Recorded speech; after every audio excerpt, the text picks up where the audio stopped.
yeah. So we talked in your bio about the Brain Talk Foundation, but what was your inspiration behind that? Well, I've always had that passion for the brain, and I was invited to speak at SCSHA, which is the South Carolina State Association. And they asked me to do two featured talks. One was on concussion and TBI in athletes. The other was in thinking outside your speech path and just Mhm. talking about how SLPs can really leverage their already expertise into additional funds. And so I did the presentation on concussion, and the response was so overwhelming.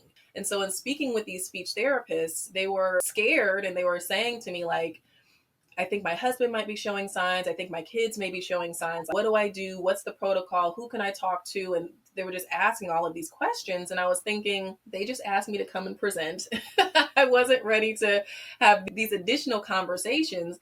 But that really made me think, if our colleagues who have access to this information and who have been to school for this information, if they don't know this information, what are the chances that my neighbor knows, that the people that I go to church with know, or that, just somebody else who's in line with me at the grocery store? What are the chances that they know this information? And as I started informally polling people, it was almost zero. So many people aren't aware of this. And I was an athlete. I love sports.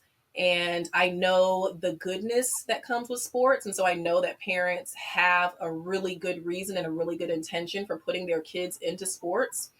But I also think that it is fair for parents to really know what the risk is for any sport, so that they know to ask the right questions, so they know what symptoms that they should be looking out for. Because I have spoken with parents who unfortunately have lost their children on the field. I've spoken with parents whose children will never be the same, who have lost significant IQ points. I spoke with one father, and his son lost, I believe it was 39 points on his IQ. And so to know that these parents are out here and that these are not isolated incidents, I was very much motivated to make sure that the awareness was spread. And so it really just grew from there, and it all came from that wonderful invitation to be a featured speaker at SCSHA.